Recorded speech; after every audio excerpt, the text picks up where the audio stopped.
While the townspeople dismissed it as worthless paper, James Miller knew this wasn't just another forgotten document. A brittle, mysterious map tucked away in a rusted toolbox would lead him to a discovery that defied local history. 6 months of following its cryptic markings led him to unearth something that would change not only his family's fortune, but the entire heritage of Spring Valley forever. The golden afternoon sun filtered through the cracks of James Miller's century-old barn, casting long shadows across generations of accumulated farming history. Like his father and grandfather before him, James had spent decades working the rolling hills of Spring Valley, his calloused hands familiar with every acre of the land that had been in his family since 1910. The Miller farm had weathered countless storms, both literal and figurative, standing as a testament to 3 generations of determined farming in the heart of Pennsylvania's countryside. That September evening started like any other, with James tending to his usual repairs before sunset. The old John Deere tractor, a faithful companion passed down from his father, had been acting up again as he rummaged through his grandfather's old toolbox, searching for a specific wrench. The setting sun cast an unusual gleam through the barn's weathered boards, illuminating decades of dust and memories. His fingers brushed against something that felt distinctly different from the cold metal tools he'd grown accustomed to finding. Wedged beneath layers of rusty equipment lay a leather pouch, its surface cracked with age and bearing the faint initials HM. Harold Miller, his grandfather. James almost dismissed it as another piece of ancient farm equipment, but when he carefully opened the brittle leather, his breath caught in his throat. Inside was a carefully folded piece of parchment, its edges, worn and delicate, covered in intricate handwritten notes and markings he'd never seen before. The date in the corner read 1873, nearly 4 decades before his grandfather had acquired the farm. What appeared to be a detailed map of Spring Valley showed landmarks that no longer existed, old mill sites, forgotten creek beds, and structures that had long since returned to Earth. But what truly caught James's attention wasn't just the age of the map. It was the carefully drawn X marks and cryptic notations that seemed to outline a deliberate pattern across what was now his property. His grandfather had never mentioned anything about a map, let alone one that appeared to mark specific locations across their land with such precise detail. The handwriting was neat but hurried, as if someone had documented something of urgent importance. In the corner of the map, barely legible, was a hastily scrawled note. 7 points mark the path. When the spring floods recede, truth lies beneath. Time is of the essence. The words were followed by a series of numbers that made no immediate sense, but something about their arrangement seemed intentional. James's hands trembled slightly as he held the map closer to the fading light. He'd heard stories all his life about Spring Valley's rich history, tales of the Underground Railroad, whispers of Civil War treasures, and legends of Native American burial grounds. His grandfather had always said their land held more stories than any history book could tell, but he'd passed away before James was old enough to truly appreciate what that might mean. The map's markings covered much of what was now his southern field, an area that had always been particularly challenging to farm. Every spring, the soil there behaved differently from the rest of his land, and certain spots never seemed to yield crops as well as others. He'd always attributed it to poor drainage, but now, looking at these mysterious markings, he wondered if there might be another explanation. As darkness began to settle over the farm, James carefully refolded the map and placed it in his jacket pocket. The tractor repair forgotten, his mind was already racing with possibilities. He'd need to research the map's origins, understand its markings, and somehow make sense of those numbers. But more than anything, he needed to keep this discovery quiet until he could verify its significance. Walking back to the farmhouse, James felt a familiar yet strange sensation, the same feeling he'd had as a boy when his grandfather would tell stories about the land's secrets. It was a mixture of excitement and uncertainty, a sense that something extraordinary lay just beneath the surface of the ordinary. Little did he know that this discovery would not only challenge everything he thought he knew about his family's property, but would also put him at odds with many in the community who preferred that some histories remain buried. The simple act of finding this map would set in motion a chain of events that would test his relationships, his resolve, and ultimately his understanding of what it truly means to be a steward of the land. As he stepped onto his porch, the last rays of sunlight disappearing behind the western hills, James made a decision. Tomorrow he would begin to unravel whatever mystery his grandfather's map held, no matter where it might lead. The morning crowd at Betty's coffee shop had been a fixture of Spring Valley life for as long as anyone could remember. Every day, at 7, local farmers and townspeople would gather around worn wooden tables, sharing news and complaints over steaming mugs of coffee and Betty's famous apple pie. It was here, the morning after his discovery, that James Miller made his first mistake, sharing his find. The usual morning chatter died down as James spread the aged map across his regular table, carefully smoothing its creased surface. Around him gathered the familiar faces of his community: Mike Thompson, whose dairy farm bordered his property to the north; Sarah Chen, the town's librarian and local history enthusiast; and old Pete Davidson, who'd been friends with James's grandfather and seemed to know every story Spring Valley had to offer. "Found this yesterday in my grandfather's old toolbox," James explained, his finger tracing the mysterious markings. "It's dated 1873, and look at these symbols. They're marking something specific on what's now my land." The initial silence was broken by Mike's hearty laugh. "James, my friend, looks like you found yourself some kid's treasure map. Probably your grandfather playing games with his brothers back in the day." He took another sip of his coffee, shaking his head with amusement. Sarah Chen leaned in closer, her professional interest piqued. "The paper certainly looks period-appropriate," she mused, adjusting her glasses. "But James, you have to understand, if this was something historically significant, it would be in our records. I've catalogued every major historical document related to Spring Valley." Old Pete remained unusually quiet, his weathered face unreadable as he studied the map. When he finally spoke, his words carried an unexpected weight. "Harold never mentioned any map to me, and we shared just about everything." He paused, stirring his coffee slowly. "Course, that doesn't mean nothing. Harold had his secrets, like any man. The conversation might have ended there if Frank Weber hadn't walked in. Frank, the local real estate developer who'd been trying to buy up farmland around Spring Valley for his newest housing project, couldn't resist joining the discussion. His expensive suit stood out among the flannel shirts and work boots that he filled Betty's. "A mysterious map," Frank's voice carried across the diner, drawing everyone's attention. "Let me guess, X marks the spot." The mockery in his tone was thinly veiled. "You know, James, if you're having financial troubles, there are more reliable solutions than treasure hunting. My offer to buy your south field still stands." James felt his face flush. He'd already turned down Frank's offers twice, knowing the developer planned to turn centuries of farmland into cookie-cutter housing developments. "The land's not for sale, Frank, and this isn't about money." "No." Frank raised an eyebrow. "Then what's it about? You actually believe your grandfather left you some sort of secret inheritance? Hidden Civil War gold, perhaps?" His laugh encouraged others to join in, and soon the diner was filled with barely concealed snickers. Sarah, attempting to be kind, placed a gentle hand on James's arm. "Look, I'd be happy to help you research the map's historical context. Maybe. We could find out which of the Miller children drew it.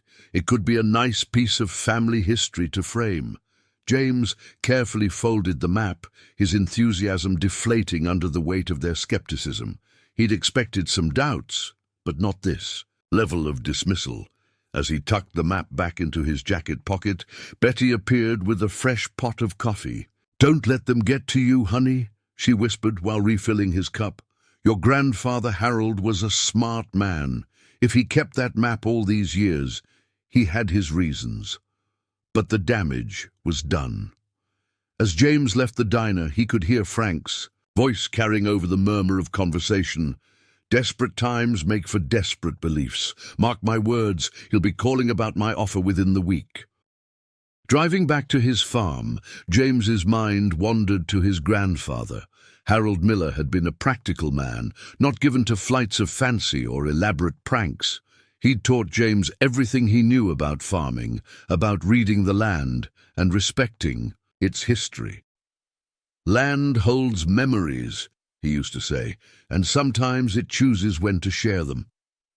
Parking his truck by the barn, James pulled out the map again. The morning sun revealed details he hadn't noticed the night before, tiny numbers next to each X marking, and what appeared to be compass bearings written in faded ink. These weren't random markings or a child's game. They were precise, intentional, and clearly meant to guide someone to something specific. Looking out over his south field, James made a decision. The community's mockery had struck a nerve, but it had also strengthened his resolve. He would investigate this properly, methodically, and most importantly, privately. Whatever secrets this map held, he would uncover them without an audience of skeptics.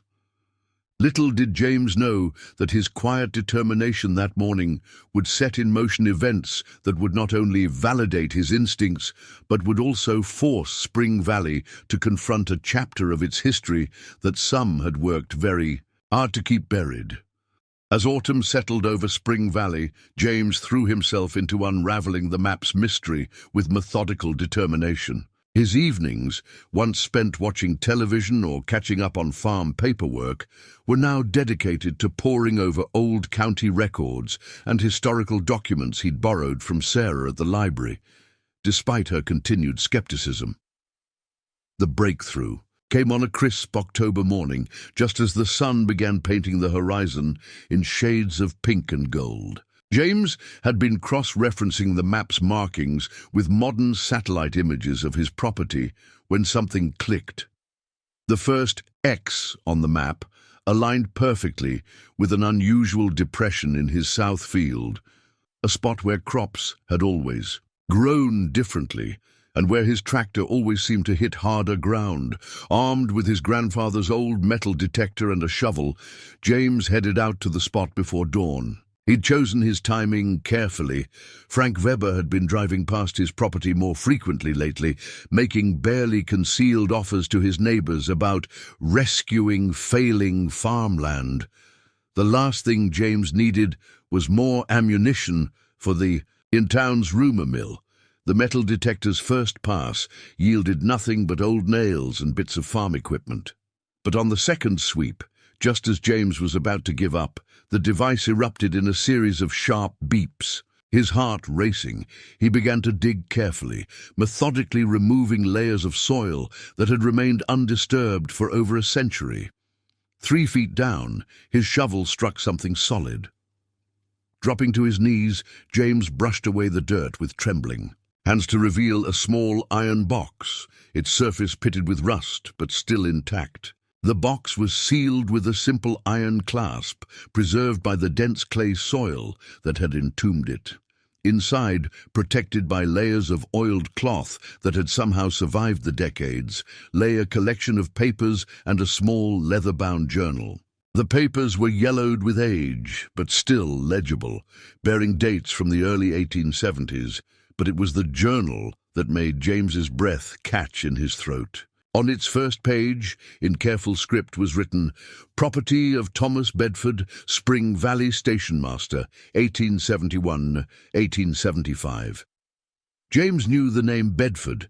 It was mentioned in some of the town's oldest records as one of Spring Valley's founding families, though they'd left the area mysteriously in the late 1870s.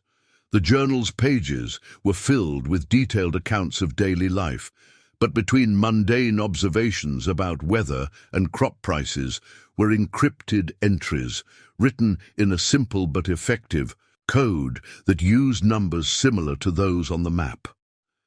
As the morning sun climbed higher, James lost himself in the journal's pages. Thomas Bedford, it seemed, had been more than just a station master. The encoded entries, once James began to decipher them using the key thoughtfully included in the back of the journal, revealed a complex network of safe houses and secret routes. Spring Valley had been a major hub of the Underground Railroad, and the Bedford station had helped hundreds of people escape to freedom. The map's markings weren't pointing to buried treasure in the traditional sense. They were marking a series of hidden cellars and tunnels that had been used to shelter people. On their journey north, the South Field, with its mysterious spots of hard ground and poor drainage, had literally been hiding a piece of American history beneath its surface. James sat back on his heels, overwhelmed by the implications. His grandfather must have found this map years ago and kept it safe, understanding its historical significance. But why hadn't he shared it? Why leave it for James to discover? The answer came as he reached the journal's final entries. Thomas Bedford's last encoded message spoke of threats from sympathizers of the old order, of plans to destroy evidence of the network, and of his decision to hide the true records of Spring Valley's role in history. The map wasn't just a historical document. It was a carefully preserved secret, protecting both the network's infrastructure and the identities of those who had risked everything to help. Found something interesting in that dirt, James? The voice made him jump. Frank Weber stood at the edge of the field, his polished shoes incongruous against the freshly tilled soil. How long had he been watching? Just checking some drainage issues, James replied, casually sliding the journal into his jacket pocket. You know how this field gets in the spring. Frank's smile didn't reach his eyes. Drainage issues. Right. You know, my offer still stands. Drainage problems and all. Save yourself the trouble of whatever this is. He gestured vaguely at the hole James had dug. The land's not for sale, Frank. Not now. Not ever. Everything's for sale, James. It's just a matter of price. Frank turned to leave, but paused. By the way, you might want to check the county regulations about unauthorized excavation. Hate to see you get in trouble over drainage issues. As Frank's expensive car disappeared down the dirt road, James looked again at the hole he'd dug, at the iron box that had kept its secrets for so long, and at the map that had started it all. He knew two things with absolute certainty. He had to document everything properly before sharing his discovery, and he couldn't trust anyone in Spring Valley just yet, not even Sarah Chen, with her historical expertise.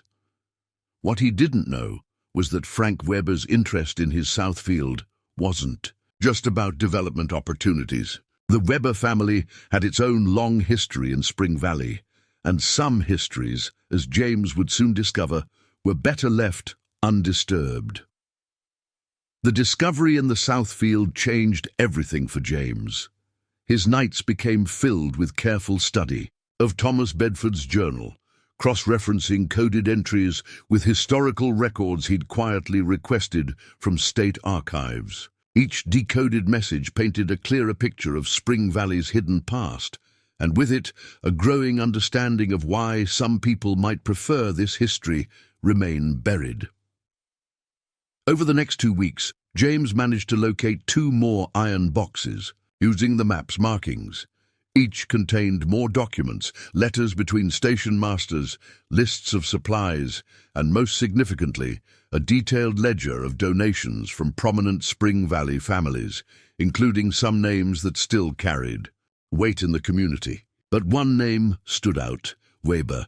According to Bedford's records, Augustus Weber, Frank's great-grandfather, had been one of the most vocal opponents of the Underground Railroad network, even leading a group of men who actively worked to expose and destroy safe houses. The ledger contained detailed accounts of his attempts to buy land around suspected routes, much like his great-grandson was doing now. The parallel wasn't lost on James. One morning, as he was transcribing some of Bedford's coded entries in his kitchen, a knock at his door startled him. Zara Chen stood on his porch, looking uncomfortable. "James, we need to talk," she said, stepping inside. "Frank Weber filed a complaint with the Historical Society. He's claiming you're conducting unauthorized archaeological digs that could damage historically significant farmland." James couldn't help but laugh at the irony. Since when does Frank Weber care about historical preservation? "This isn't funny," Sarah replied, her usual composed demeanor cracking slightly. "He's pushing for an immediate investigation. James, if you're really finding something out there, you need to do this properly, through official channels." "Like, you all took me seriously before?" The words came out sharper than he intended. "Sarah, this is bigger than just some old map. I've found evidence that—" "That what?" she interrupted. "That Spring Valley was part of the Underground Railroad?" "James, every small town in Pennsylvania claims that history. We've never found concrete evidence here because there wasn't any. Whatever you think you found—" Her voice trailed off as James placed Thomas Bedford's journal on the table between them. "Read it," he said quietly. "The code key is in the back." Sarah's hands trembled slightly as she opened the journal. James watched her face change as she read, her professional skepticism giving way to growing amazement. "This is... James, if this is authentic, if this is..." "It is. And there's more. But some people, influential people, might prefer this stays quiet." Before Sarah could respond, they heard vehicles pulling up outside. Through the window, James saw 2 county police cars and a black SUV he recognized. "As Frank Weber's. Mr. Miller!" Frank's voice boomed from outside.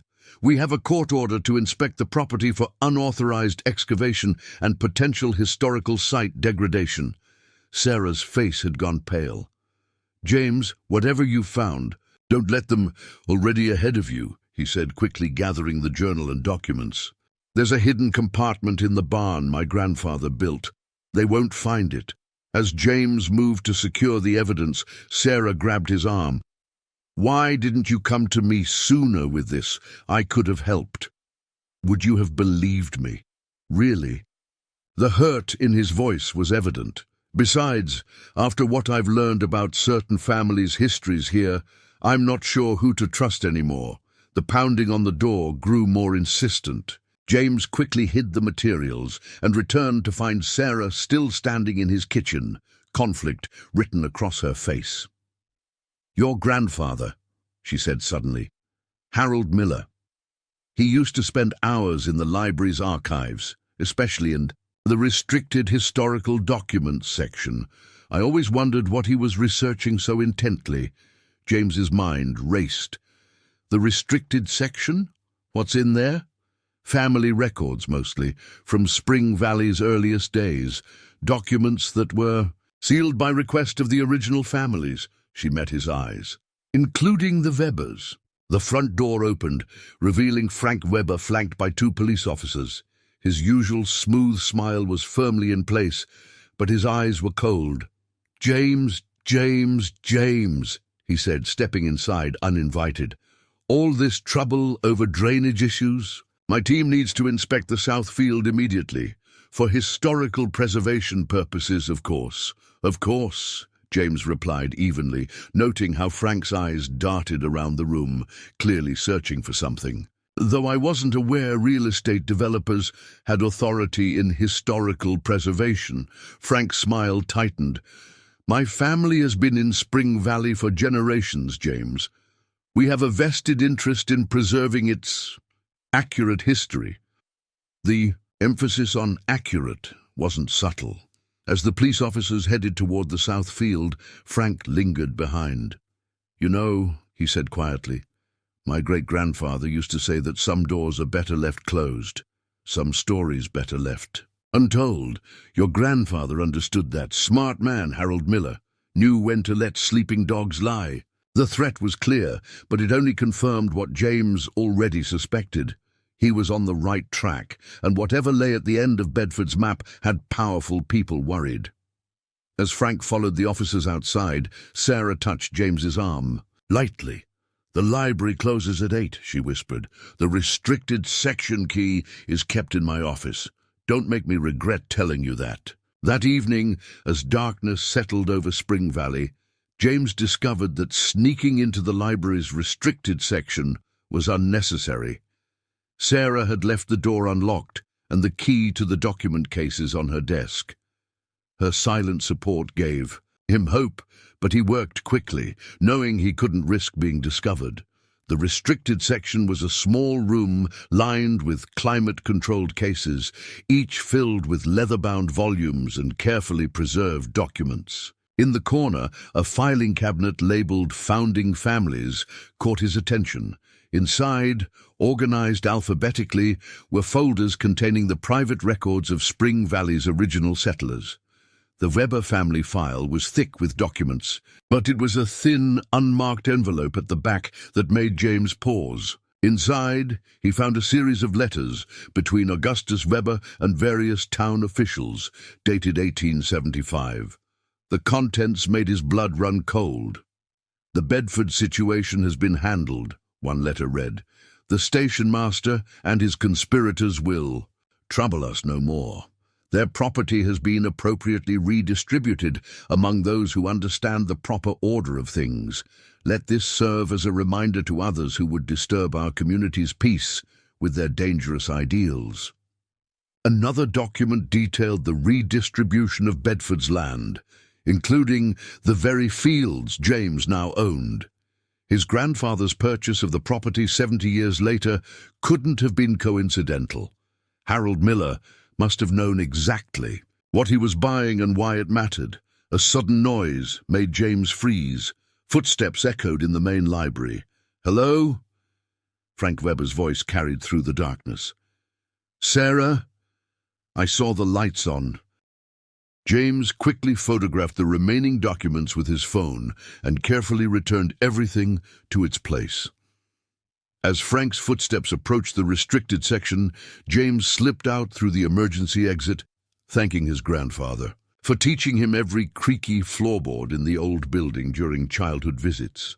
Back home, reviewing the photographs, James found himself connecting dots his grandfather must have uncovered years ago. The Weber family hadn't just opposed the Underground Railroad, they'd actively worked to destroy evidence of Spring Valley's role in it, buying up properties and redistributing land that had been part of the network. But why were they still so interested in keeping this quiet after all these years? The answer came at dawn, in the form of a visitor James hadn't seen in years. Martha Weber, Frank's 90-year-old grandmother, stood on his porch, supported by a worn wooden cane.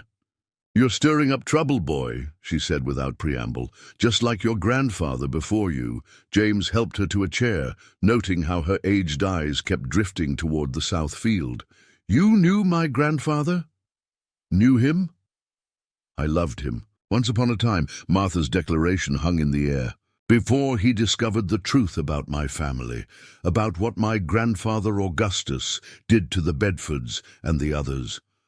Harold chose his principles over our relationship, chose to buy that cursed land and protect its secrets." "Mrs. Weber." "Martha, please, I'm old enough to be done with formalities." She sighed heavily. "Frank doesn't know I'm here. He's so much like Augustus, proud, afraid of change, desperate to protect a family legacy built on shame. But I'm too old to carry these secrets anymore." From her handbag, Martha withdrew a package wrapped in faded blue cloth. "Your grandfather gave me this for safekeeping years ago. Said if anything ever happened to him, and if you started asking the right questions, I should make sure you got it." Inside the package, James found more coded documents, along with a letter in his grandfather's handwriting. "Dear James," it began, "if you're reading this, you've found Bedford's map and started to understand what really happened here in Spring Valley. Martha will help you. She made her choice long ago, choosing truth over family pride. The final X on the map marks more than just another station point. It marks the evidence Augustus Weber and his men tried to erase, evidence of their crimes against those who sought freedom and those who helped them find it." Martha's voice quavered. "Augustus didn't just shut down the Underground Railroad station here. He and his men, they did terrible things to make sure no one would ever find proof of its existence. Things my family has been trying to hide ever since. But your grandfather, he found out. That's why Frank's so desperate to buy that land. There are still ruins. Down there, ruins that tell the true story." James thought of the strange depressions in his south field, the areas where nothing would grow quite right. "The final X," he said quietly. "It's not marking a tunnel or a cellar, is it?" Martha shook her head, tears in her eyes. "No, child. It's marking a grave, the Bedford family grave. Augustus didn't just drive them out. He made sure they could never come back to tell their story. Your grandfather spent years trying to find proof, to make things right. Now that task falls to you." The sound of approaching vehicles made them both look up. Through the morning mist, James could see a line of construction equipment moving down his road, Frank Weber's car in the lead. "They'll try to stop you," Martha said urgently. "They'll use the law, money, whatever they can. But that land holds truth that's waited too long to be heard. Your grandfather believed that, so do I." The line of construction equipment advancing down the dirt road looked like an invading army through the morning mist. Frank Weber's black SUV led the procession, followed by 2 bulldozers, an excavator, and several trucks filled with workers. Behind them, a police cruiser's lights flashed silently. "They're moving faster than I expected," Martha said, her aged hands gripping her cane tightly. "Frank must have found out I came here." James helped Martha to her feet. "You should go. This could get ugly." "No," she said firmly. "I've been silent too long. Your grandfather would never forgive me if I abandoned you now." Frank's convoy stopped at the edge of the south field. As workers began climbing out of their vehicles, James noticed Sarah Chen's car speeding up the road, followed by several other vehicles he recognized. Mike Thompson's pickup truck, old, Pete's ancient Chevy, and at least a dozen other local farmers' vehicles. Frank Weber strode across the field, waving a document.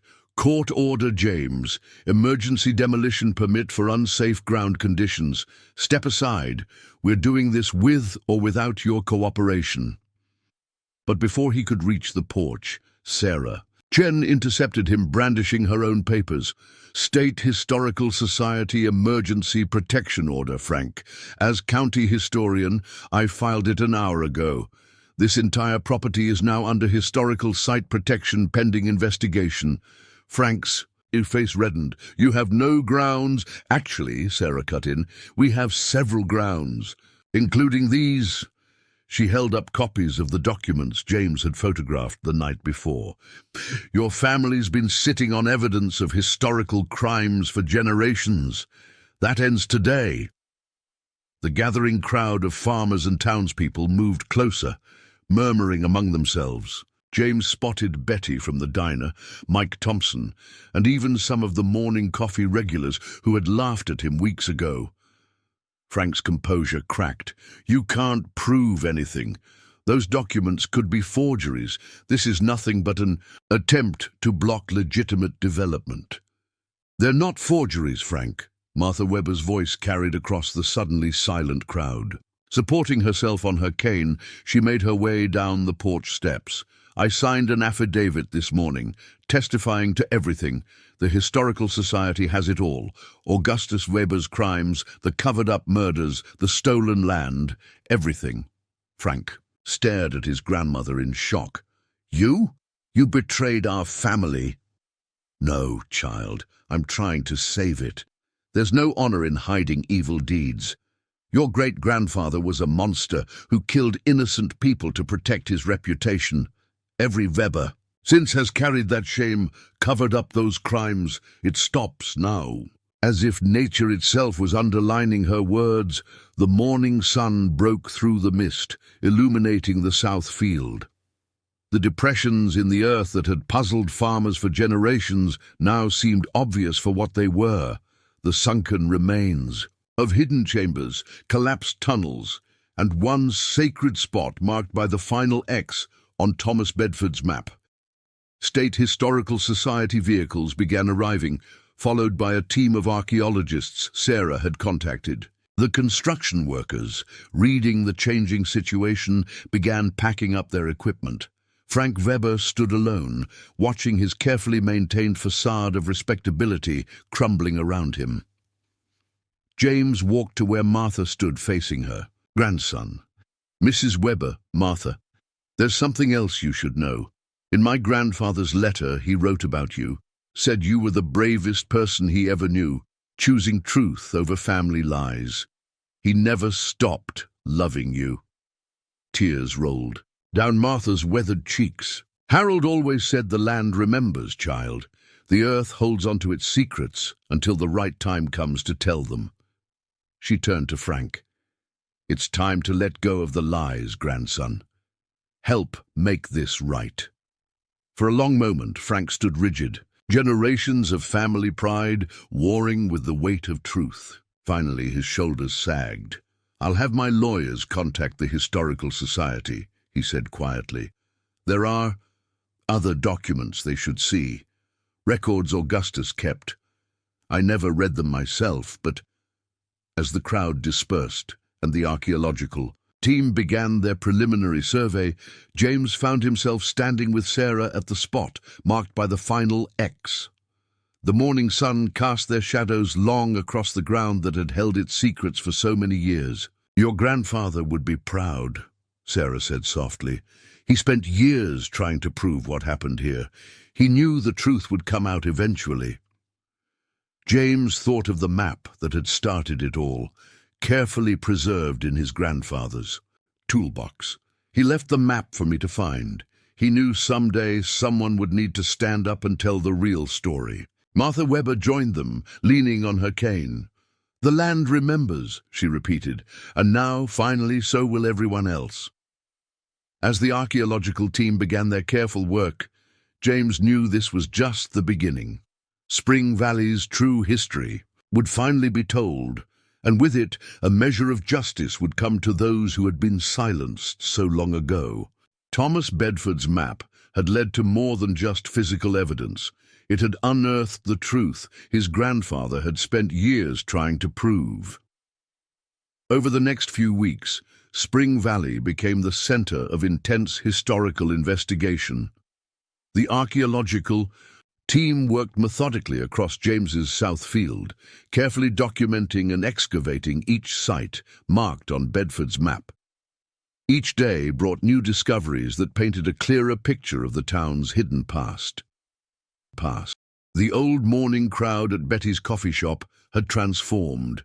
Instead of farm reports and weather forecasts, conversations now centered around the latest findings. Pictures of artifacts lined the diner's walls, and Betty had started serving freedom trail coffee in commemorative mugs bearing the dates of the Underground Railroad operations.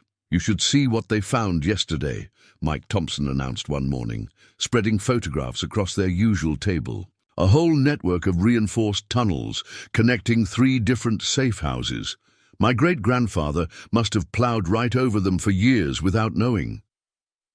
The discoveries weren't just physical. As news of the excavation spread, families across the state began coming forward with their own documents, letters, and stories passed down through generations. Sarah Chen had transformed the library's restricted section into a dedicated research center where historians worked to piece together the broader narrative of Spring Valley's role in the Underground Railroad. But the most significant breakthrough came from an unexpected source.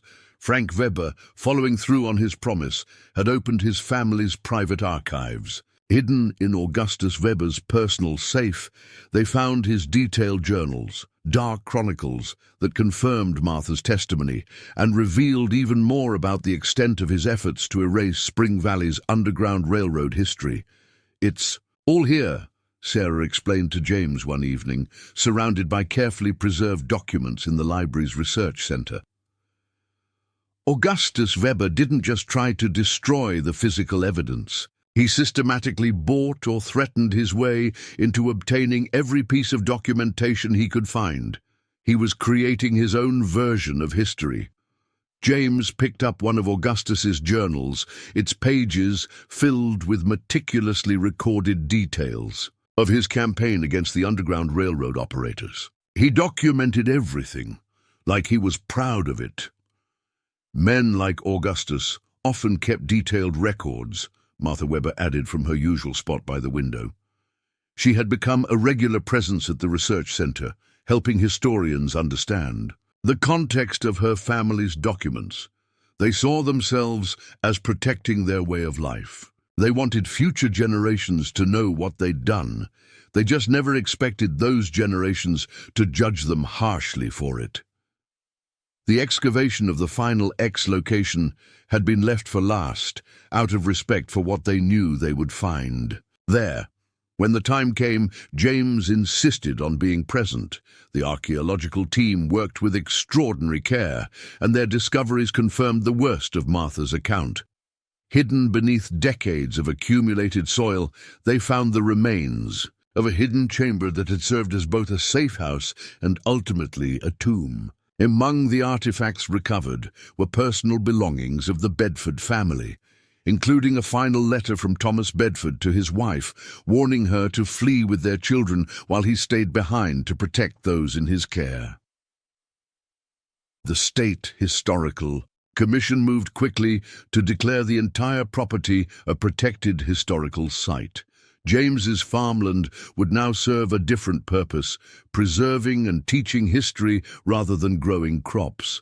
The irony wasn't lost on him that his grandfather had been preparing for this possibility all along. "Found something you might want to see," old Pete said one morning, arriving at the excavation site with a dusty box from his attic. Inside were dozens of photographs spanning decades, including several of James's grandfather with Martha Weber in their youth. But it was another photo that caught James's attention. Harold Miller standing in the south field with old Pete, both men holding surveying equipment. "Your grandfather knew what was down there," Pete explained. "We spent years doing unofficial surveys of this field, documenting the ground anomalies. He was building a case, piece by piece, but he wanted to make sure everything was absolutely solid before going public. He knew what he was up against." The photo showed his grandfather looking at the field with an intensity James recognized, the same determination he'd felt when first discovering the map. Harold Miller had known he might not live to see the truth revealed, but he'd made sure the evidence would be found when the time was right. As autumn turned to winter, Spring Valley underwent its own transformation. The town council, led by a coalition of younger members, voted to establish a permanent museum dedicated to telling the complete history of the Underground Railroad in the region. Frank Weber, in an attempt to make amends, donated a significant portion of his family's wealth to fund educational programs about this crucial period in American history. Martha Weber became a regular speaker at historical society events, sharing her family's story as a cautionary tale about the cost of protecting lies and the importance of confronting historical truths. Her relationship with Frank remained strained, but there was a sense that healing had begun. One cold December morning, James stood in his south field, now carefully marked with educational plaques and protected by state historical markers. Sarah Chen joined him, carrying a folder of newly discovered documents. "You know," she said, "when you first showed me that map, I thought you were chasing fairy tales." "I've never been so glad to be wrong," James smiled, thinking of his grandfather's patient determination. "The land remembers," he quoted. "We just have to be willing to listen to its stories." Winter settled over Spring Valley like a blank page, covering the archaeological sites with a pristine layer of snow. The transformation of James's farm from agricultural land to historical landmark was nearly complete. Where crops once grew, carefully constructed walkways now led visitors through the preserved sites, each telling a part of the remarkable story that had remained hidden for so long. The morning crowd at Betty's had evolved into something of an unofficial historical society. Local farmers who once discussed crop yields now debated historical details with visiting scholars, their coffee cups warming hands as they pored over documents and shared family stories that had been passed down through generations. "You know, what's remarkable," Sarah said one morning, spreading out a new batch of photographs from the ongoing documentation project. "It's not just Spring Valley's history we're uncovering. Every week we get calls from other towns across the state. People finding similar patterns, similar stories. Your grandfather's map didn't just unlock our town's secrets, it's encouraging others to look closer at their own histories." The most unexpected development came from the Weber family archives. As historians continued cataloguing Augustus Weber's extensive documentation, they discovered connections to underground railroad networks stretching from Maryland to Canada. Frank Weber, still working to redeem his family's legacy, had hired a team of researchers to trace these connections. Augustus's obsession with destroying evidence actually preserved it, Frank explained during a presentation at the newly established Spring Valley Historical Center, formerly the town's old granary. He was so thorough in documenting what he was trying to erase that he inadvertently created one of the most complete records of underground railroad operations in the region. Martha Weber, seated in the front row, nodded quietly. Her presence at these events had become a powerful symbol of reconciliation and truth-telling. The local school board had even invited her to help develop a curriculum about the importance of confronting difficult historical truths. One snowy afternoon, as James was helping the archaeological team winterize some of the excavation sites, he received an unexpected visitor. Dr. Eleanor Bedford Williams, a history professor from Boston and direct descendant of Thomas Bedford, had traveled to Spring Valley after reading about the discoveries. "My family never knew exactly what happened," she explained, standing at the site marked by the final X, now protected by a glass enclosure. "There were stories, fragments of letters, but the truth was lost to time. Or so we thought. What you've uncovered here, it gives us back our history." She handed James a leather-bound book, Thomas Bedford's personal Bible, passed down through generations.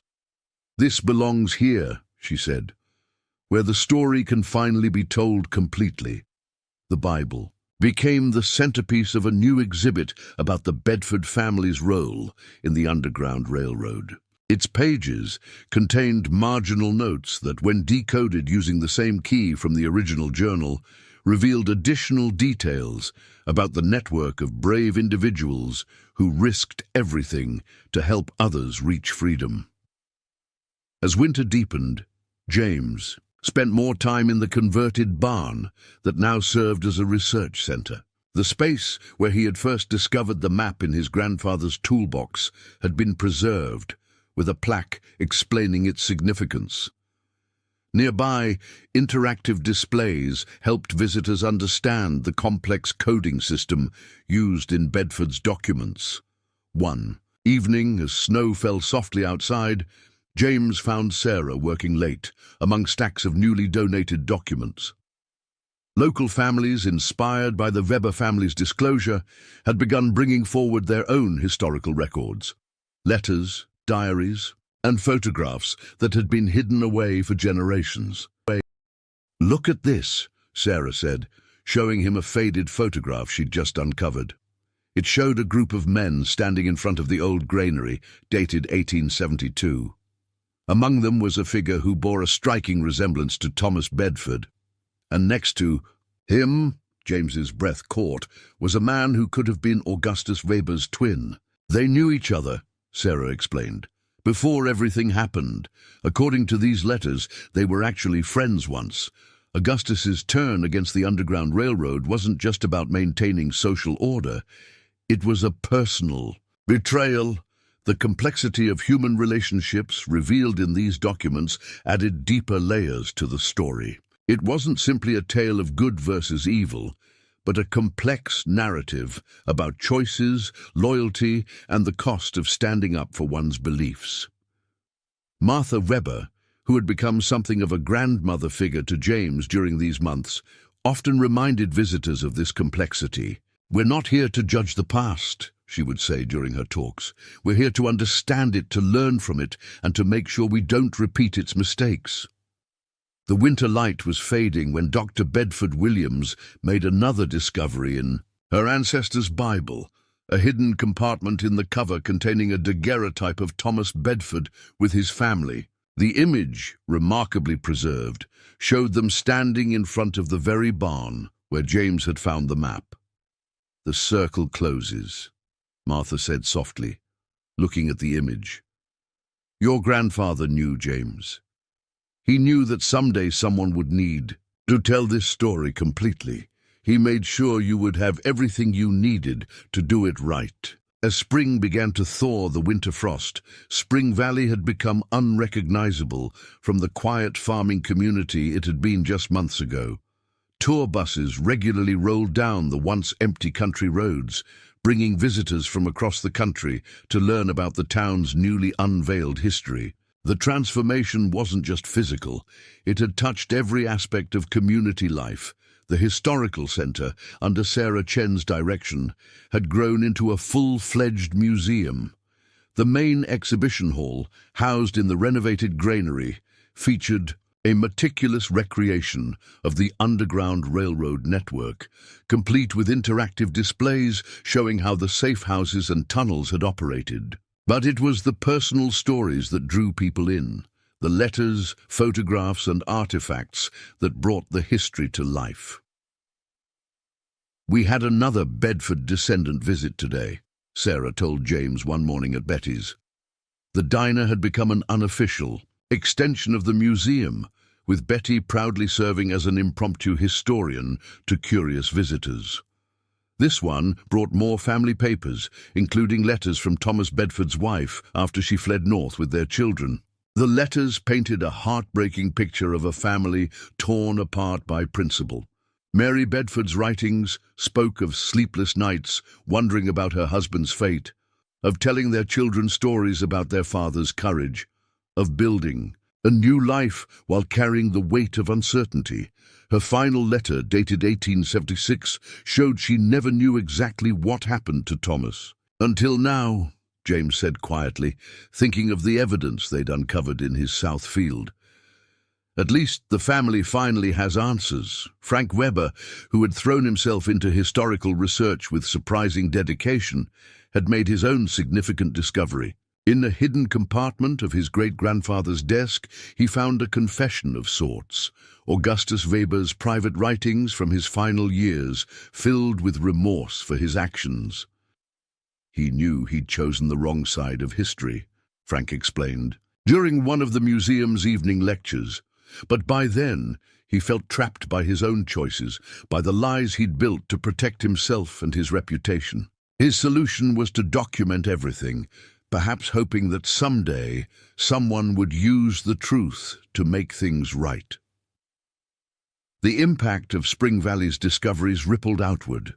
Other communities across the state began examining their own histories more closely. Sarah regularly received calls from historians and historical societies seeking guidance on how to investigate their own Underground Railroad connections. Martha Weber had become something of a celebrity in historical preservation circles. Her willingness to confront her family's difficult past had inspired others to do the same. She worked tirelessly with the museum, sharing not only her family's story, but also the personal cost of maintaining historical deceptions. "The truth doesn't just set you free," she often said during her presentations. "It gives you a foundation to build something better." One particularly warm spring morning, as James walked the grounds of what had once been his farm, he found Dr. Eleanor Bedford Williams studying the original map in its special display case.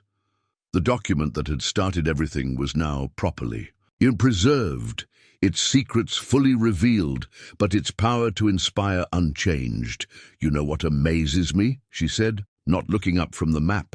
"My great-great-grandfather drew this hoping someone would find it, understand it, and use it to tell the truth. But he couldn't have imagined how many lives it would touch, how many stories it would unlock. The map had indeed become more than just a historical document. It had become a symbol of how buried truths could surface, how old wounds could heal, and how a community could transform itself by confronting its past honestly." The spring planting season arrived, and for the first time in generations, the South Field lay undisturbed. Instead of crops, it now nurtured something else: understanding, reconciliation, and a deeper appreciation for the complexity of human nature. James had initially worried about giving up farming, but he'd found a new purpose in managing the historical site. His knowledge of the land, passed down through generations, proved invaluable in helping visitors understand how the natural features of the property had been used to hide and protect those seeking freedom. One evening, as the setting sun cast long shadows across the preserved sites, James found himself walking with Martha Webber along the newly installed memorial pathway. Each step marked a piece of the story: the discovery of the map, the uncovering of the tunnels, the revelation of the truth about Thomas Bedford's fate. "Your grandfather and I used to walk this same path," Martha said, her voice soft with memory. "He knew what lay beneath these fields, knew the story had to be told. But he also knew the time had to be right, and the right person had to tell it." "Why didn't he tell it himself?" James asked, a question that had lingered despite all they'd discovered. Martha smiled. "Harold understood something important. Some stories need to be discovered, not just told. By finding that map yourself, by choosing to pursue the truth despite everything, you gave this story the power it needed to change things." As they reached the memorial marking the final X, now a solemn tribute to Thomas Bedford and others who had sacrificed everything for their principles, the last rays of sunlight seemed to illuminate the inscription, "The land remembers, and so shall we." 1 year to the day after James had first discovered the map in his grandfather's toolbox, Spring Valley hosted a special commemoration ceremony. The once quiet farming community had been transformed into a nationally recognized historical site, drawing visitors from across the country to learn about its newly revealed past. The ceremony was held in the South Field, where carefully preserved archaeological sites now stood as silent witnesses to the town's hidden history. Rows of chairs filled what had once been fertile farmland, and a podium stood near the glass-enclosed memorial, marking Thomas Bedford's final resting place. Dr. Eleanor Bedford Williams was the keynote speaker, her presence representing a bridge between past and present. "A year ago," she began, "this community made a choice to embrace truth over comfort, understanding over ignorance, and reconciliation over division. My great-great-grandfather's map didn't just lead us to physical locations. It led us to a deeper understanding of who we are and what we can become." The audience included faces both familiar and new. The morning coffee crowd from Betty's sat together, their usual jokes and banter replaced by respectful attention. Frank Weber, who had continued his journey of redemption by establishing a foundation for historical truth and reconciliation, sat beside his grandmother Martha, their relationship slowly healing through shared purpose. Sarah Chen, now the director of the Spring Valley Historical Center, had prepared a special presentation chronicling the year's discoveries. What began with a single map, she explained, has sparked a regional renaissance of historical research. We've identified 37 previously unknown Underground Railroad sites across 3 states, all connected to the network that ran through Spring Valley. The impact had extended far beyond historical research. The town itself had been revitalized. The influx of visitors had brought new businesses, new opportunities, and new energy to the community. Betty's coffee shop had expanded, adding a museum-themed dining room featuring historical photographs and documents. Local farmers had found additional income serving as tour guides, sharing their knowledge of the land and its secrets.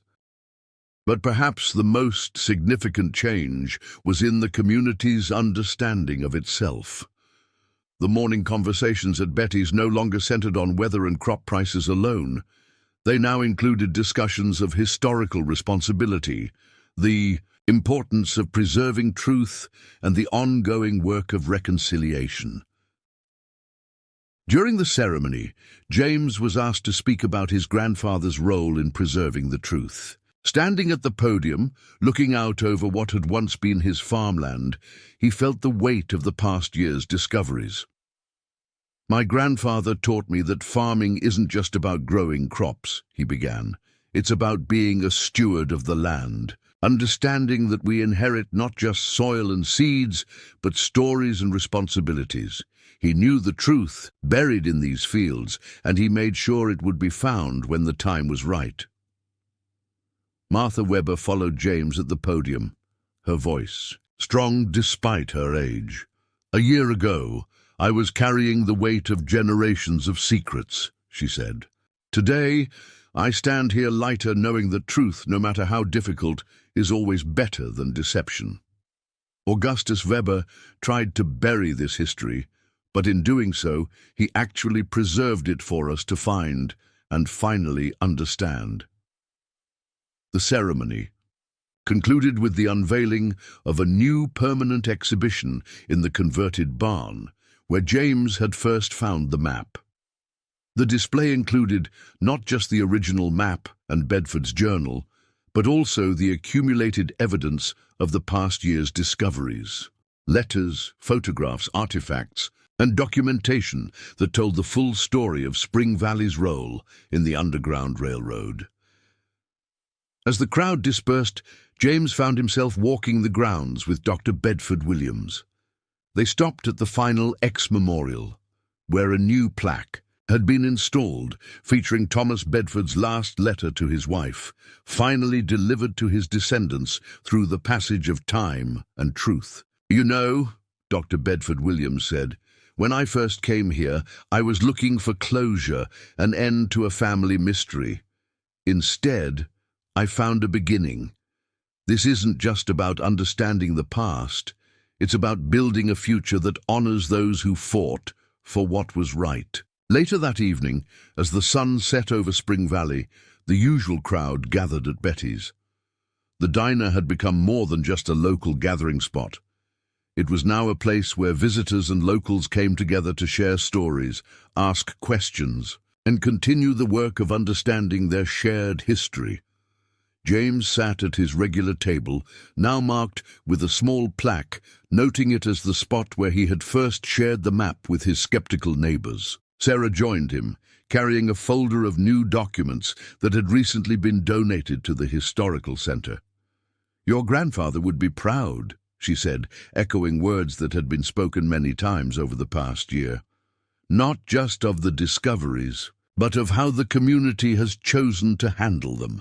Martha Weber, who had become a regular presence at these evening gatherings, added her own perspective. "Harold always said that the land holds memories, but it's what we do with those memories that matters. Spring Valley chose to learn from them, to grow from them, to become better because of them." As Spring Valley prepared to mark 18 months since the discovery of Thomas Bedford's map, The town had settled into its new identity as a place where history lived and breathed. The transformation went far beyond the physical changes to James's former farmland. It had seeped into the very fabric of community life.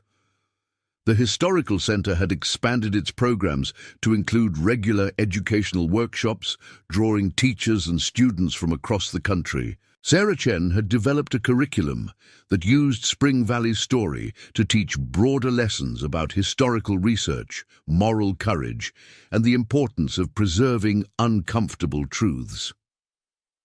"It's not just about what happened here," Sarah explained, during one of her popular weekend seminars. "It's about understanding how history gets buried, why it gets buried, and what it takes to bring it back to light." Her words carried special weight in the converted barn, where James had first found the map, now serving as the center's main classroom. The impact on the Weber family had been particularly profound. Frank Weber, once the town's ambitious developer, had transformed his real estate business into a historical preservation company. His firm now specialized in identifying and protecting potential historical sites, using the lessons learned from Spring Valley as a guide. "Sometimes the most valuable development is preservation," Frank often said, the irony of his transformation not lost on anyone who remembered his initial resistance to James's discoveries. His grandmother Martha would smile quietly during these moments, her faith in family redemption justified. "It's surreal," James admitted to Sarah as they watched the crew setting up equipment near the memorial garden. 3 years ago, I was just trying to fix a tractor. Now we're about to be on national television." The documentary team spent weeks interviewing everyone involved in the story. They started with James finding the map in his grandfather's toolbox, but quickly discovered that every person in Spring Valley had their own perspective on how the revelations had changed their lives and their community. Betty's coffee shop became the unofficial production headquarters, with the crew particularly fascinated by how the morning coffee crowd had evolved from skeptics to passionate historians. They filmed hours of footage capturing the regular discussions that now took place around those worn wooden tables. "You should have seen their faces when I first brought in that map," James recalled during his interview, sitting at the same table where he'd faced mockery 3 years earlier.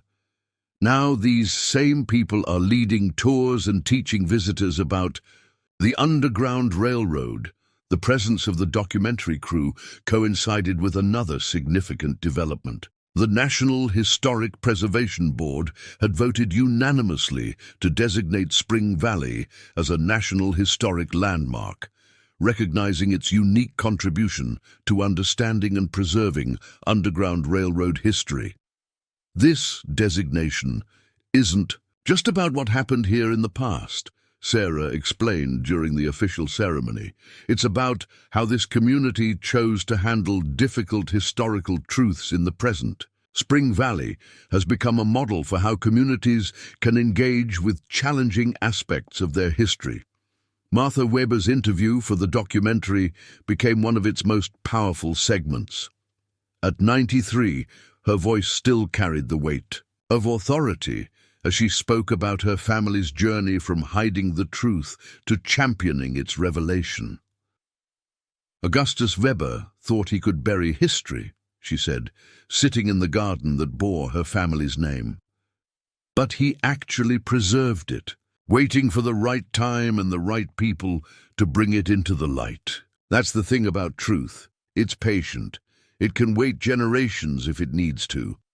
Frank Weber's transformation had caught the documentary team's particular interest. They filmed him leading a workshop for other communities facing similar historical reckonings, sharing how his initial resistance had evolved into passionate advocacy. "I used to think preserving my family's reputation meant hiding our past," he told the cameras. "Now I understand that real honor comes from acknowledging mistakes and working to make them right." Dr. Eleanor Bedford Williams had brought a team of graduate students to Spring Valley during the filming. Their research project, focused on documenting the broader impact of the town's discoveries, had revealed connections to Underground Railroad, sites as far away as Canada. What started with one map in a toolbox, she explained during her interview, has literally rewritten our understanding of how the Underground Railroad operated in this region. But more importantly, it's shown us how communities can heal from historical trauma through honest confrontation with the past. The documentary crew spent considerable time at the Historical Center, now a state-of-the-art facility that welcomed researchers and visitors from around the world. Sarah had developed innovative programs that combined historical research with community engagement, creating a model that other institutions were eager to follow. "We're not just preserving artifacts," she told the filmmakers. "We're preserving lessons about courage, truth, and reconciliation.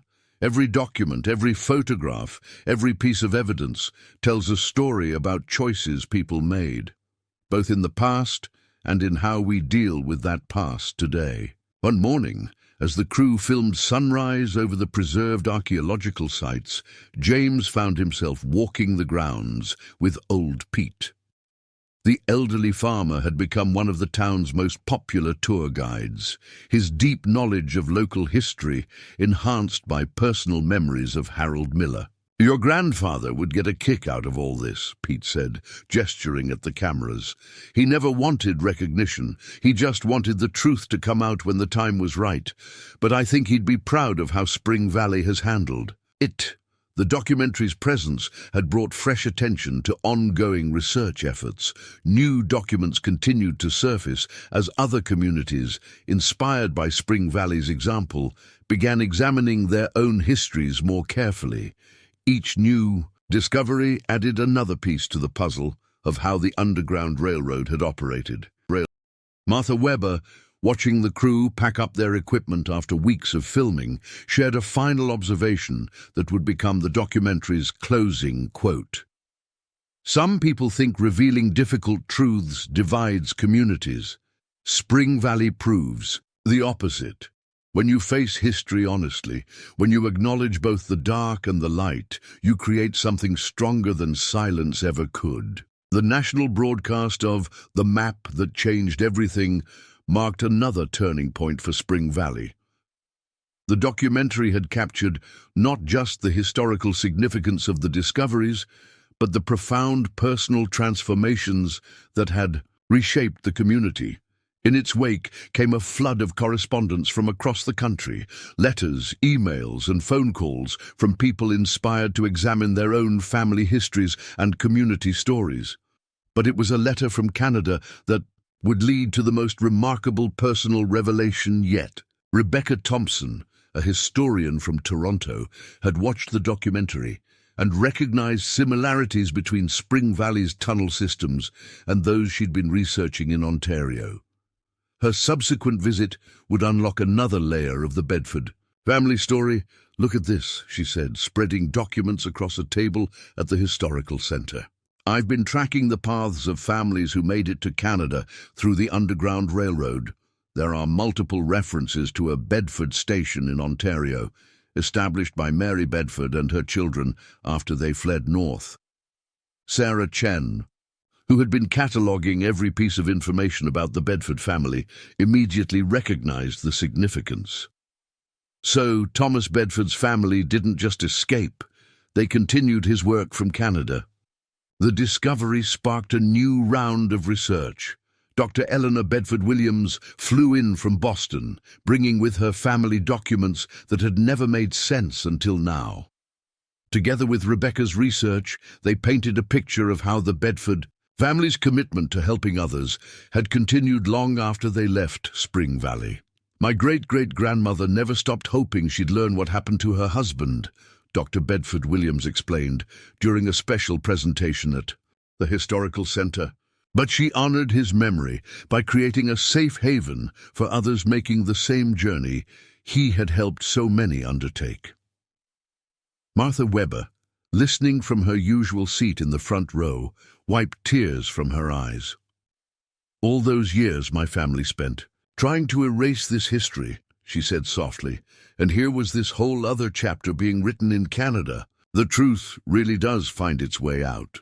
The Canadian connection led to another surprising discovery.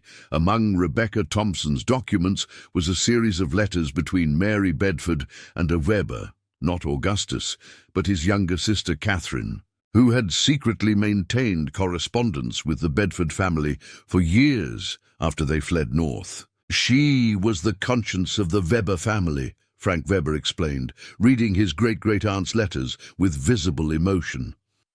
While my great-grandfather was trying to bury the truth, his sister was preserving it through these letters. She knew someday they would matter. The letters revealed that Catherine Weber had played a crucial role in protecting evidence of Spring Valley's Underground Railroad history. She had created duplicate records of her brother's documentation, sensing that his obsessive recording of what he was trying to destroy might someday prove vital. For James, these revelations brought a deeper understanding of his grandfather's actions. Harold Miller had clearly known about Catherine Weber's role. His careful preservation of the map and other documents followed the same pattern she had established decades earlier. Your grandfather was part of a long line of truth keepers, Martha told James one evening at Betty's. People who understood that some stories need to be protected until the right time comes to tell them. The personal impact of these discoveries rippled through the community. Local families, inspired by the Weber and Bedford stories, began sharing their own hidden histories. The Historical Center created a new program called Truth Keepers, dedicated to collecting and preserving family stories that intersected with Spring Valley's Underground Railroad history. Betty's coffee shop installed a new display case featuring photographs and documents from local families, each telling a piece of the larger story. The morning coffee crowd now included regular visits from people sharing newly discovered family letters, photographs, and memories. It's like the whole town is finally having one big, honest conversation about its past, Betty observed, serving coffee to a group of visitors examining the display. And wouldn't you know it, instead of tearing us apart like some feared, it's brought us closer together. The effect on the younger generation was particularly noteworthy. Local schools had incorporated Spring Valley's story into their curriculum, teaching students about the importance of historical truth and moral courage. The Weber and Bedford stories became powerful examples of how families could choose to confront and learn from difficult aspects of their history. Frank Weber, continuing his journey of redemption, established a scholarship fund for students interested in historical research and preservation. The first recipient was a young woman whose family had recently discovered their own connections to the Underground Railroad network. "We're not just preserving history," Frank explained during the scholarship announcement. "We're creating a new generation of truth keepers, people who understand that honest confrontation with the past is the key to building a better future." As autumn approached again, James found himself increasingly reflecting on how personal truths had transformed his community. The farm he had once worked for crops now yielded a different kind of harvest: understanding, reconciliation, and healing. 5 years to the day after James Miller first discovered the map in his grandfather's old toolbox, Spring Valley had become more than just a historical site or a model for community reconciliation. It had become a beacon of hope for communities struggling with their own hidden histories. The morning sun rose over a landscape transformed not just physically, but spiritually. Where crops once grew, paths now wound through carefully preserved historical sites, each telling a piece of a story that had waited generations to be told. The old barn where the map was found had become the heart of a living museum, its weathered beams bearing witness to how truth, once revealed, could transform everything it touched. 5 years, James mused, standing in the doorway of the barn during the anniversary commemoration.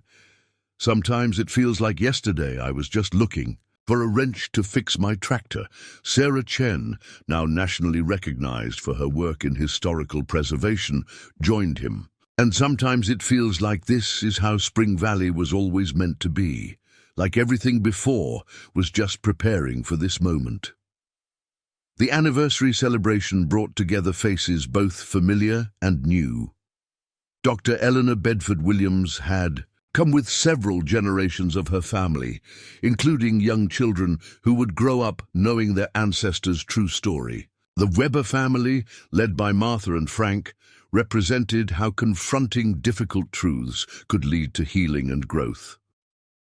Betty's coffee shop hosted a special breakfast where the morning regulars who had once mocked James's discovery shared their own journeys of understanding. Old Pete, his voice thick with emotion, raised his coffee cup in a toast to Harold Miller, who knew that some seeds take generations to grow. The day's ceremonies included the dedication of a new educational center, built with funds from the Weber Foundation for Historical Truth. Inside, interactive exhibits told not just the story of Spring Valley's Underground Railroad history, but also how the community had chosen to handle the discovery of that history. The most important lesson we can teach, Martha Weber said during the dedication, is that it's never too late to choose truth over comfort, understanding over ignorance, reconciliation over division.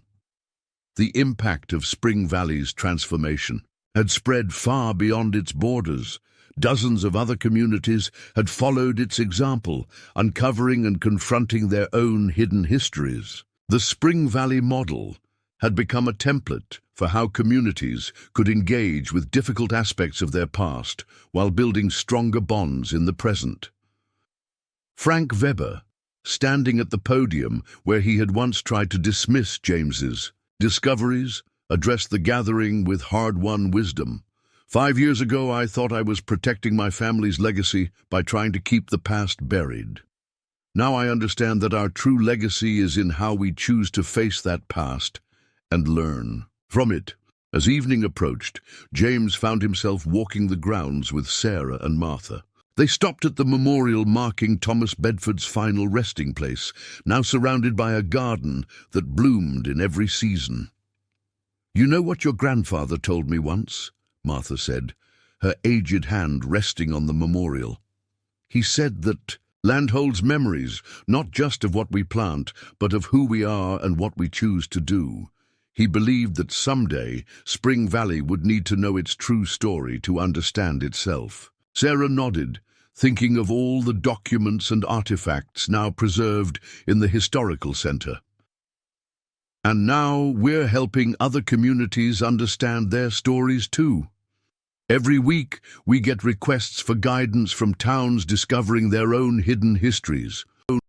Martha Weber, watching the crew pack up their equipment after weeks of filming, shared a final observation that would become the documentary's closing quote. "Some people think revealing difficult truths divides communities. Spring Valley proves the opposite. When you face history honestly, when you acknowledge both the dark and the light, you create something stronger than silence ever could." The national broadcast of The Map That Changed Everything marked another turning point for Spring Valley. The documentary had captured not just the historical significance of the discoveries, but the profound personal transformations that had reshaped the community. In its wake came a flood of correspondence from across the country, letters, emails, and phone calls from people inspired to examine their own family histories and community stories. But it was a letter from Canada that would lead to the most remarkable personal revelation yet. Rebecca Thompson, a historian from Toronto, had watched the documentary and recognized similarities between Spring Valley's tunnel systems and those she'd been researching in Ontario. Her subsequent visit would unlock another layer of the Bedford family story. "Look at this," she said, spreading documents across a table at the historical center. "I've been tracking the paths of families who made it to Canada through the Underground Railroad. There are multiple references to a Bedford station in Ontario, established by Mary Bedford and her children after they fled north." Sarah Chen, who had been cataloguing every piece of information about the Bedford family, immediately recognized the significance. So Thomas Bedford's family didn't just escape, they continued his work from Canada. The discovery sparked a new round of research. Dr. Eleanor Bedford Williams flew in from Boston, bringing with her family documents that had never made sense until now. Together with Rebecca's research, they painted a picture of how the Bedford family's commitment to helping others had continued long after they left Spring Valley. "My great-great-grandmother never stopped hoping she'd learn what happened to her husband," Dr. Bedford Williams explained during a special presentation at the Historical Center. "But she honored his memory by creating a safe haven for others making the same journey he had helped so many undertake." Martha Weber, listening from her usual seat in the front row, wiped tears from her eyes. "All those years my family spent trying to erase this history," she said softly, "and here was this whole other chapter being written in Canada. The truth really does find its way out." The Canadian connection led to another surprising discovery. Among Rebecca Thompson's documents was a series of letters between Mary Bedford and a Weber, not Augustus, but his younger sister Catherine, who had secretly maintained correspondence with the Bedford family for years after they fled north. "She was the conscience of the Weber family," Frank Weber explained, reading his great-great-aunt's letters with visible emotion. "While my great-grandfather was trying to bury the truth, his sister was preserving it through these letters. She knew someday they would matter." The letters revealed that Catherine Weber had played a crucial role in protecting evidence of Spring Valley's Underground Railroad history. She had created duplicate records of her brother's documentation, sensing that his obsessive recording of what he was trying to destroy might someday prove vital. For James, these revelations brought a deeper understanding of his grandfather's actions. Harold Miller had clearly known about Catherine Weber's role. His careful preservation of the map and other documents followed the same pattern she had established decades earlier. "Your grandfather was part of a long line of truth keepers," Martha told James one evening at Betty's. "People who understood that some stories need to be protected until the right time comes to tell them." The personal impact of these discoveries rippled through the community. Local families, inspired by the Weber and Bedford stories, began sharing their own hidden histories. The Historical Center created a new program called Truth Keepers, dedicated to collecting and preserving family stories that intersected with Spring Valley's Underground Railroad history.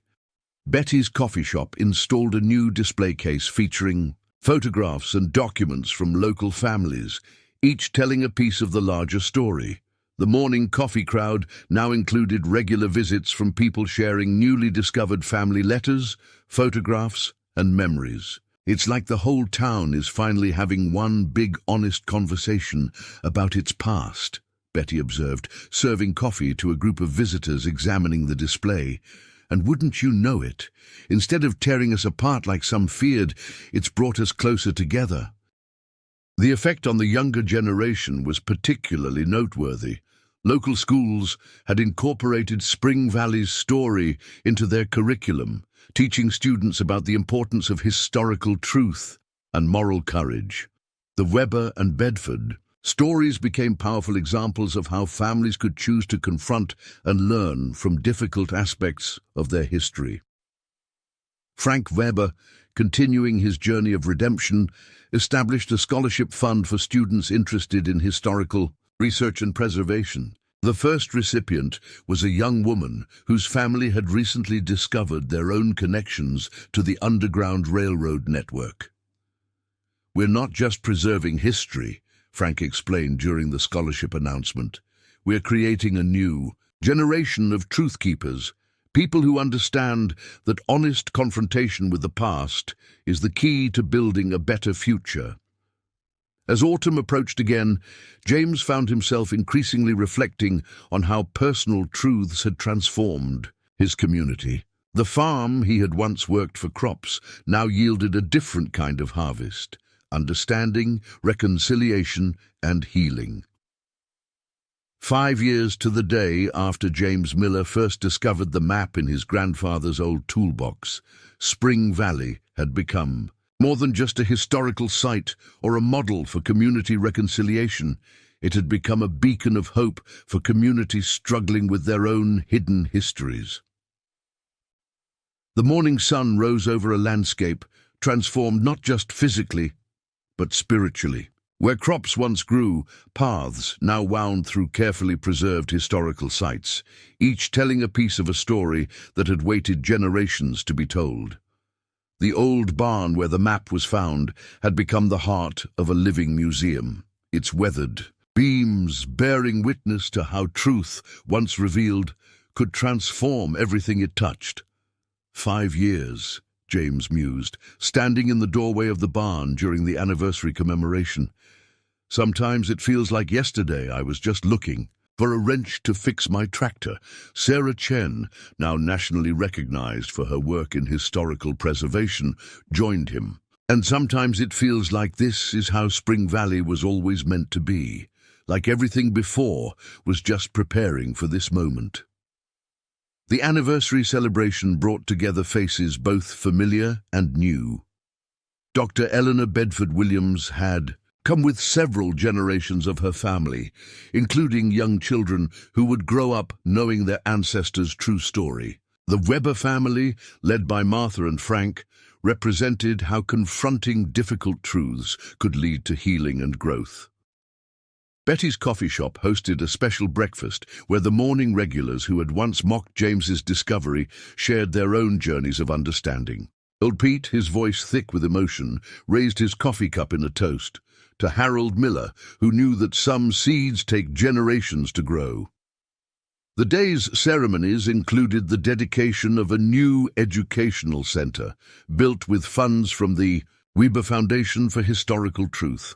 Inside, interactive exhibits told not just the story of Spring Valley's Underground Railroad history, but also how the community had chosen to handle the discovery of that history. The most important lesson we can teach, Martha Weber said during the dedication, is that it's never too late to choose truth over comfort, understanding over ignorance, reconciliation over division. The impact of Spring Valley's transformation had spread far beyond its borders. Dozens of other communities had followed its example, uncovering and confronting their own hidden histories. The Spring Valley model had become a template for how communities could engage with difficult aspects of their past while building stronger bonds in the present. Frank Weber, standing at the podium where he had once tried to dismiss James's discoveries, addressed the gathering with hard-won wisdom. 5 years ago, I thought I was protecting my family's legacy by trying to keep the past buried. Now I understand that our true legacy is in how we choose to face that past and learn from it.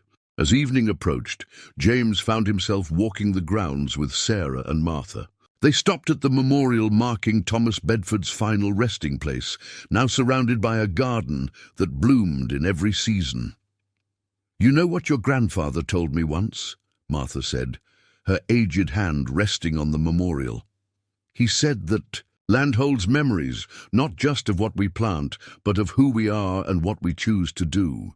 He believed that someday Spring Valley would need to know its true story to understand itself." Sarah nodded, thinking of all the documents and artifacts now preserved in the historical center. "And now we're helping other communities understand their stories too. Every week we get requests for guidance from towns discovering their own hidden histories." The setting sun cast long shadows across the preserved sites, much as it had on the evening James first found the map. But now these shadows seemed less like secrets waiting to be uncovered and more like connections reaching out across time, linking past to present, truth to reconciliation. "The land remembers," James said softly, echoing his grandfather's words. "But it's what we do with those memories that matters." As darkness fell, the lights of the historical center glowed warmly, welcoming a new group of visitors eager to learn from Spring Valley's example.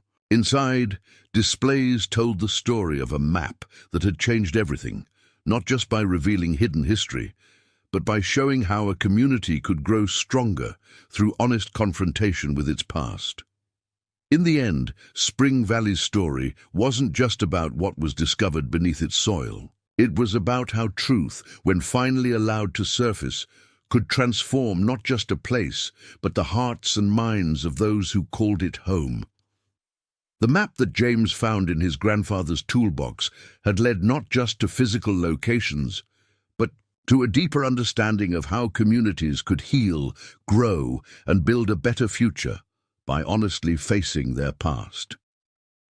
As the anniversary celebration drew to a close, James stood once more in the old barn where it all began. The map, now carefully preserved behind glass, seemed to glow in the evening light, a reminder that some treasures are measured not in gold or silver, but in the truths they help us find and the healing they make possible. The story of Spring Valley continues to unfold, a living testament to the power of truth and the courage to face it. And somewhere, James liked to think, his grandfather was smiling, knowing that the seeds of truth he had so carefully preserved had finally grown into something beautiful and lasting.